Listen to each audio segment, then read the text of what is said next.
नमस्कार साथियों, सबसे पहले स्वागत है आपका हमारे YouTube channel Aryan coaching centre Loharu में।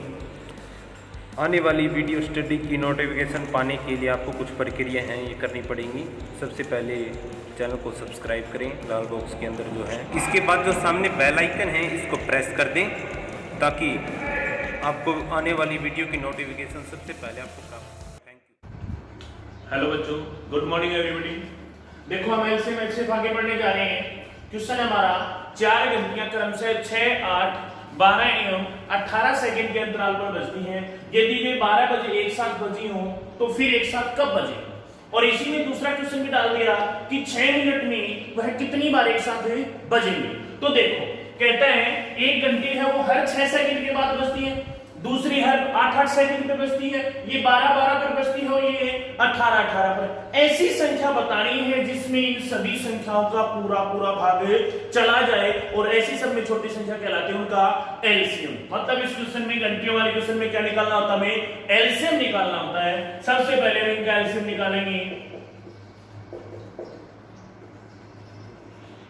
ये 2 से 3, 4, 6, 9, फिर 2 से किया 3, 2, 3, 9, फिर 3 से 1, 2, 1, 3।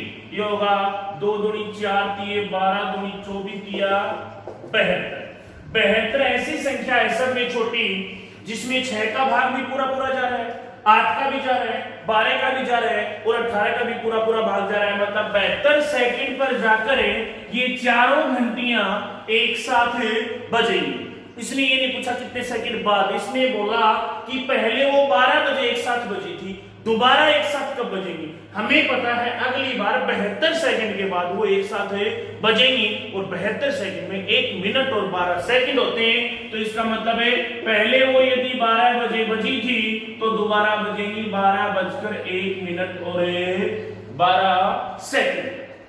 क्लियर है। इससे अगली बार और पूछता फिर 72 सेकंड जोड़ देंगे, इससे अगली बार पूछेगा फिर 72 सेकंड जोड़ देंगे। मतलब हर 72 सेकंड में ये फिर से एक साथ बजेंगी। तो पहला क्वेश्चन सिर्फ यही था कि 12 बजे बजी थी फिर कब बजेगी। 12 बजे बजी थी तो 72 सेकंड के बाद फिर बजेंगी, मतलब 12:01 12 सेकंड पर ये दोबारा से बजेगी।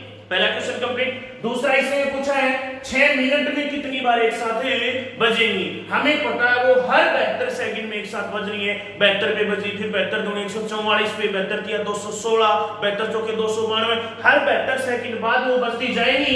6 मिनट का जिक्र किया है।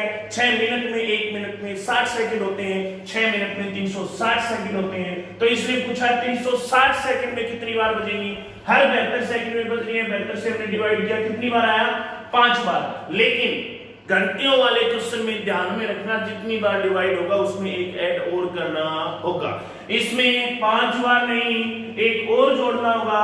आंसर आएगा 6 मिनट में 5 नहीं, कितनी बार बजेंगी 6 बार। ध्यान में रखना ये एक क्यों जोड़ा, क्योंकि स्टार्टिंग में जब हमने सारी घंटियां एक साथ बजाई थी तभी हमारा काउंटडाउन स्टार्ट हुआ था, तभी हमने गिनती गिनना शुरू की थी। एक बार वो स्टार्टिंग में बज चुकी हैं, उसके बाद हर 72 सेकंड में देखा तो 5 बार और बजी। कुल मिला के वो 5 नहीं, कितनी बार बजी हैं 6 बार बजी हैं। ध्यान में रखना घंटियों वाले क्वेश्चन में लास्ट में ये जोड़ना होता है, क्योंकि स्टार्टिंग में जब सारी घंटियां बजी थी तभी हमने अपनी स्टॉपवॉच स्टार्ट की थी, तभी हमारा काउंटडाउन स्टार्ट हुआ था। एक तो स्टार्टिंग वाली हो गई, उसके बाद वो देख लेना कितनी आती है। क्लियर है। नेक्स्ट है क्वेश्चन में वह बड़ी से बड़ी संख्या ज्ञात करो जिससे यदि 112, 172 एवं 232 में भाग दिया जाए तो प्रत्येक दशा में 7 शेषफल बचे। अब की बार क्या बोला, वो बड़ी से बड़ी संख्या, और बड़ी से बड़ी संख्या का जिक्र करे तो मैंने बताया था हमेशा क्या निकालते बेटा, एचसीएफ निकालते हैं। उनका मैसेज यहां हमें निकालना है। क्लियर है। तो देखो एलसीएम में हमने एक बात देखी थी, छोटी से छोटी बोलता था तो इस तरह से शेष बचे या जोड़ने का जिक्र आता था, हम क्या करते थे, पहले उनका एलसीएम निकालते, फिर यदि शेष का जिक्र करता तो लास्ट में एलसीएम के बाद हम जोड़ते थे, और जोड़ने का जिक्र करता घटाते थे। लेकिन एचसीएफ में सबसे पहले ये जोड़ घटा वाला ही काम करेंगे। इसने बोला कि 112, 172 एवं 232 में यदि भाग दी तो प्रत्येक अवस्था में कितना शेषफल बचे? 7 शेषफल बचे। ऐसी कंडीशन में जो शेषफल का जिक्र किया है इसे पहले ही संख्याओं में से हम माइनस कर देंगे,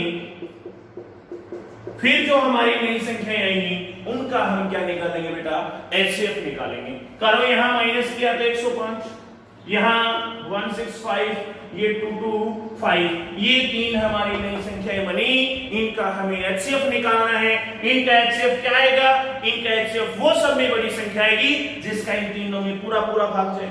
तो कोई संख्या का इसमें यदि पूरा पूरा भाग जाएगा तो क्या 112 में 7 नहीं बचेगा? 165 में भाग जा रहा है तो क्या 172 में 7 नहीं बचेगा? 225 में यदि भाग जा रहा है तो क्या 232 में 7 नहीं शेषफल बचेगा? बिल्कुल बचेगा। इसीलिए हमने पहले इस शेषफल को क्या कर दिया? माइनस किया। अब हम एचसीएफ निकालेंगे भाग विधि से। 165 में पहले 105 का किया, कितनी बार? 1 टाइम गया भी हमारा, ये हमारा 60, 105 यहां उतार लिया, फिर हमने 60 उतार लिया, फिर हमने 45 उतार लिया। यहां हमारा शेषफल रिमाइंडर कितना आया? 0। तो इनका एचसीएफ हमारा कितना आया है? 15। लेकिन 15 तो सिर्फ इन दोनों का आया है। यदि तीसरी का और निकालना है तो इन दोनों का जो एचसीएफ आएगा, दोनों का जो एचसीएफ आएगा उसको तीसरी संख्या में भाग देना।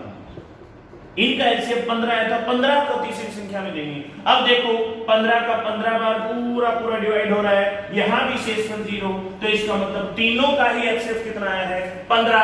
तो 15 वह सब में बड़ी संख्या है जिसका इन तीनों संख्याओं में भाग दोगे तो प्रत्येक अवस्था में क्रमशः कितना शेषफल बचेगा? 7 शेषफल बचेगा।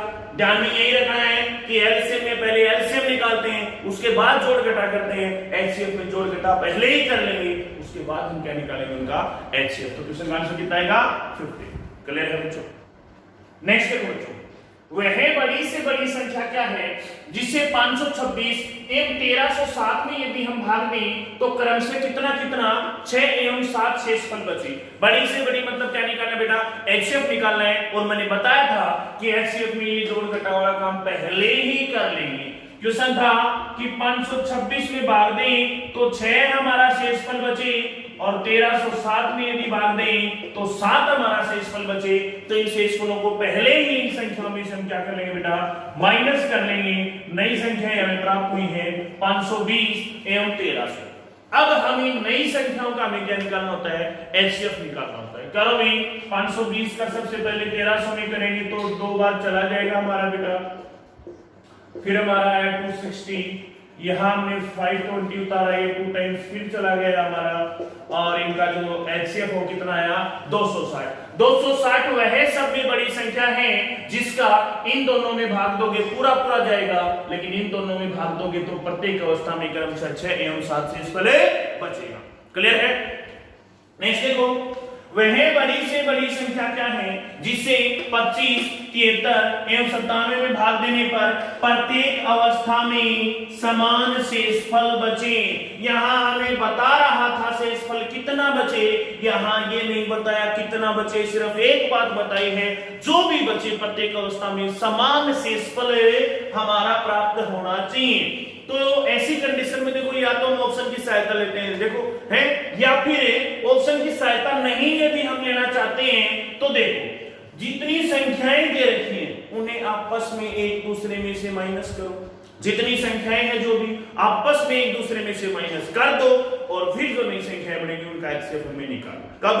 यदि हमें ना पता हो शेषफल कितना बचे, सिर्फ ये बोले समान शेषफल बचे तो संख्याओं को आपस में एक दूसरे में से माइनस करो और फिर जो नई संख्याएं आएंगी उनका हमें एचसीएफ निकालना होता है। करो भाई 25 और 73 आपस में एक दूसरे में से माइनस करोगे तो ये हमारा कितना आएगा बेटा? ये आ जाएगा आपका 48। ठीक है, और इन दोनों का डिफरेंस यदि आप चेक करोगे तो ये अपना आ जाएगा 24 और इन दोनों का डिफरेंस यदि आप चेक करोगे तो आपका आ जाएगा 72। दोनों आपस में माइनस करके जो नई संख्याएं हमारी आई हैं इनका हमें एचसीएफ बताना होता है। तो इनका एचसीएफ 24, 48, 72 का तीनों का एचसीएफ निकालोगे तो 48 में पहले 24 का दिया 0, अब 24 आ गया, 24 का किसमें देना है? 72 में देना है। यहां भी शेषफल हमारा कितना है 0, तो तीनों का एचसीएफ कितना है 24। 24 वह सबसे बड़ी संख्या है जिसका इन तीनों संख्याओं में भाग दोगे तो प्रत्येक अवस्था में समान शेषफल बचेगा। चेक करो 24 का यहां किया 24 एकम 24 शेषफल आया 1, यहां 24 किया 72 शेषफल आया 1, 24 चौके 96 शेषफल आया 1। प्रत्येक अवस्था में समान हमारा शेषफल बच सकता है। और देखो यदि ये जो हमारे मैथ के क्वेश्चन है यदि हम इनको तरीके से ना करना चाहें तो इनमें आपके जो 4 ऑप्शन होते हैं ऑप्शन की सहायता से करो, डिवाइड करके देखोगे तो भी बड़ी आसानी से हमारे सोल्व हो जाएंगे।